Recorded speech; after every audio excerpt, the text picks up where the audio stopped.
Happy Friday. If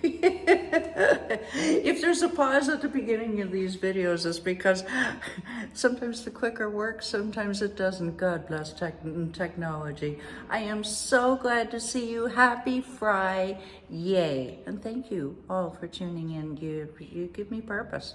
I really love what I do. Thanks to you who watch, who open the newsletter, who watch it on social. Thank you. This week we're looking at ADHD Awareness Month, which is October. I am Kitty Andrews with Declutter the Brain, helping you to declutter your space and brain for optimum mental health and productivity and all of those things that make life worthwhile. Yeah. Joy, maybe? Now, our ADHD brains prone to clutter, well, yes, they can be. We can leave out items as visual cues and maybe or may not put them away because we have a poor working memory. That's just part of the ADHD brain, 5% of the population, thank you very much. We may overestimate the time underestimate the time it will take to do something, so that can result in clutter. We might do some impulse buying, resulting in that dopamine rush. We do not produce dopamine on our own with ease. In fact, we don't. We just don't. It's just a medical thing. Now, the average North American, so says the National Association of Professional Organizers, tells us the average North American spends about a year of their lives searching for and replacing things. If you ask the average ADHDer, they say, oh dear heaven, double that. Yes, and it costs money too, about $800 a year to replace things. Now, if your spouse or your coworkers, your boss start to complain, well, you may want to look at the situation. We may want to look at the situation. If the mess starts to become a distraction in and of itself, I gotta get to that. Why did I leave that there? Okay, that's a distraction, mental energy. No, we're gonna stop that. When items are not in the right room, the toothbrush in the living room. No, I'm not kidding you. The slippers in the garage. It's true. Yes, I documented it. Okay, now, what to do? We've got a bunch of hints coming at you in the next 4 minutes, so hold on to your hat. Adopt a beginner's mindset.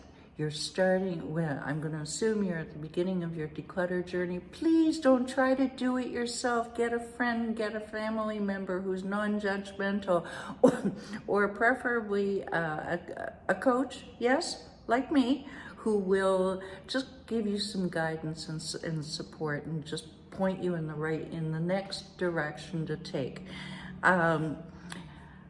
Don't expect to do it all at once, Mr. and Mrs. Overachiever. Yeah, I know you want it done yesterday. Stop it, okay? One thing at a time. We'll talk about that in a minute. Actually, we're going to talk about it right now. If you don't think that you can devote a certain amount of time, like 5 to 15 minutes per day, or schedule it on the weekend, then I suggest removing one item. How many, Sarah? One item. Susan, Michael, one item of trash per day. Okay, it's going to add up. Yeah, I'm not kidding you. It really does. I've done this. Now, I like very much clear. All of us like clear and preferably color-coded storage things, whether they're small for your food or big for your, those big Rubbermaid things. Clear so you can see, and label them and color code them. Don't trust your memory. Remember, it's poor working memory. Okay. Fast forward to yesterday. Where do I start? Where do I begin? How am I going to know what to throw away? Your instinct knows. Trust your instinct. Think once and let it go, or keep it. Ask yourself these quick questions. How often will I use this? You might only use it once a year, but you need it. Like that backup hard drive. You should be using it more than that. Where will I use this? You could put it in the right room. What stops me from putting things away that I use or pull out? Well, I can't see them. Okay, well, can we think of a better way? What will I use this for? Do I really need it? Other tips? Write it down before you forget. Write everything down before you forget. Automate things as much as possible. I know I'm flying through this, and we book a chat with me and we can talk some more. Make sure that everything is convenient for you. Like Michael, he keeps his things for going to work in the morning at 5 in the morning or whatever time he goes. Dear heaven, he keeps everything by the door. So he knows his key, his cell phone, the thing for the lunchbox, all of that he keeps by the door.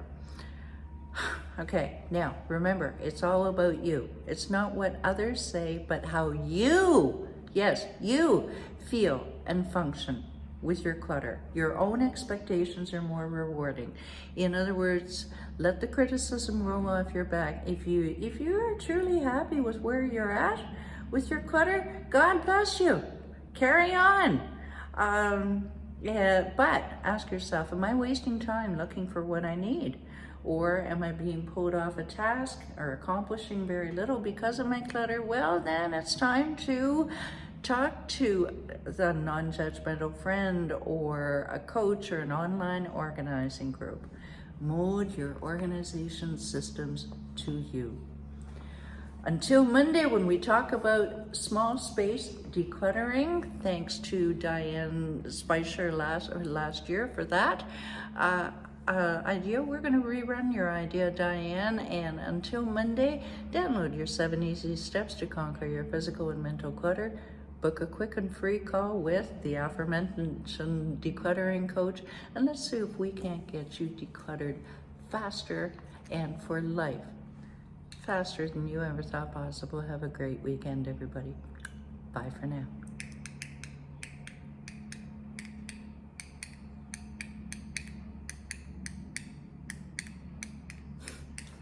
I think I need to declutter my clicker.